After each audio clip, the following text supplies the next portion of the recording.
Welcome Sushee happy blogs స్వాగతం.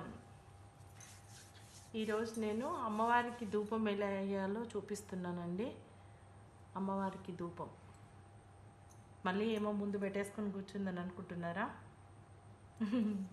అమ్మవారికి ధూపం వేయడానికి బొగ్గులు తర్వాత ఇంకా చాలా కావాలని అనుకుంటారు. కానీ అవన్నీ లేకుండా ఈజీగా అమ్మవారికి ధూపం ఎలా వేయచ్చో మీకు అందుబాటులో ఉన్న వాటితో చూపిస్తున్నాను నేను. ఇలా కూడా ట్రై చేయండి. రకరకాలుగా ఉన్నది. నేను ఇది ఒకటి మట్టిది తీసుకున్నానండి. మట్టి కంచుడు అంటారు ఏంటి తెలంగాణలో. అయితే కొందరు ఇంకా వేరే వేరే వాటిలలో కూడా పాత్రలలో వేస్తుంటారు. కానీ నేనైతే ఈ మట్టిది తీసుకున్నా అమ్మవారి ధూపానికి. తర్వాత ఇవేంటి మనకి ధూప్ స్టిక్స్ అనమాట. రోజు వెలిగిస్తుంటాం కదా, వీటినే మనం ఇలా వేయాలన్నమాట. ఈ స్టిక్స్నే మనం కట్టపుల్లలాగా వేసుకోవాలి. నేను ఇప్పుడే ఇంతకుముందుకి అమ్మవారికి వేసి వచ్చిన ధూపాన్ని పెట్టొచ్చిన, అందుకే ఇంకా కొంచెం పొగొస్తున్నది. వెంటనే నా బుర్రలో తలుక్కుమని ఒక ఆలోచన వచ్చిందనమాట. ఇది కూడా మీకు చూపిస్తే బాగుంటుందేమో అని అనేసి. తెలియని వాళ్ళు ఉంటారు కదా, సో బొగ్గుల కోసం ఎక్కడికో వెళ్ళకుండా, కొబ్బరి చిప్పల కోసం పరిగెత్తకుండా ఇలా కూడా చేసుకోవచ్చు. సో ఇది ఉన్నది కదా, ఇదేమో మనం దీపం వెలిగించడానికి ఒత్తులు. ఈ ఒత్తులు ఉన్నాయి కదా, వీటిని మనం ఇదేంటనుకుంటున్నారు? సారా సీసా అనుకుంటున్నారు? కాదు, ఇది కోకోనట్ ఆయిల్ అండి. ఏంటంటే కోకోనట్ ఆయిల్ మేము ఏం చేస్తుంటామంటే అమ్మవారికి టెంకాయలు అవి కొట్టిన తర్వాత చిప్పలు ఉంటాయి కదా, వాటిని మేము అంటే పట్టిస్తుంటా నేను. ఆయిల్ ఎండబెట్టేసి పట్టిస్తుంటా. ఆ ఆయిల్ని కూడా ఇలా దేవుడికి వాడుతుంటా అనమాట. సో ఇలా కొంచెం డిప్ చేసి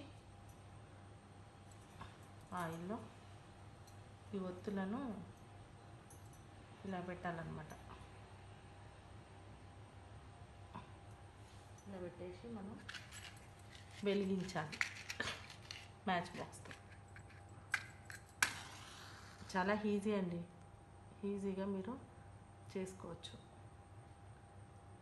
కొంచెం బొగ్గులు అయితే మనకి ధూపం అనేది ఈజీ అవుతుంది కాబట్టి,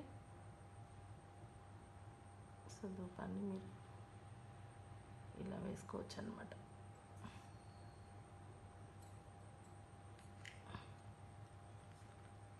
అంతే, ఒకసారి అంటుకున్నాయి అనుకోండి చాలు. కొంచెం మీకు ఎలా వేయాలో వేసి చూపిస్తున్నా. మరీ మంటగా వచ్చిందనుకోండి ఆర్పడానికి చాలా కష్టమవుతుంది. అందుకని మీకు ఈజీ వేలో చూపిస్తున్నా అనమాట.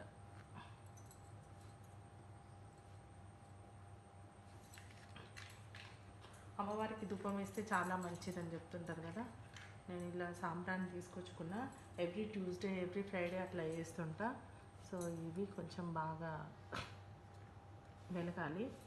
తర్వాత ఇలాంటి స్టిక్స్ కూడా మీ దగ్గర ఉంటాయి కదా, అవి కూడా ఒక 2-3 ఇట్లా వేసేసేయండి.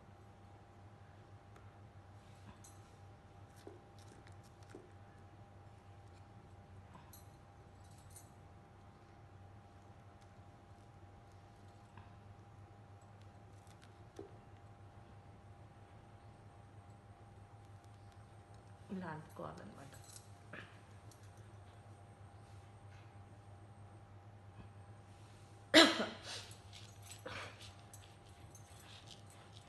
ఎన్ని ధూపాలు వేసినా కానీ సాంబ్రాణి ధూపం వేసినట్టుగా ఉండదండి. అందుకని ఈ సాంబ్రాణి అనేది ఖచ్చితంగా అమ్మవారికి చాలా ఇష్టమైనది.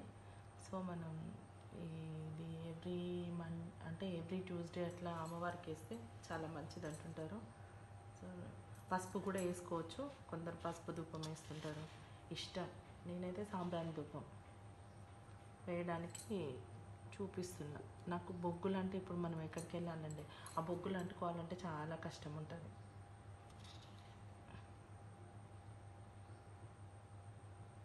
ఇలా వెలిగిన తర్వాత కొంచెం దూరంగా ఉండండి.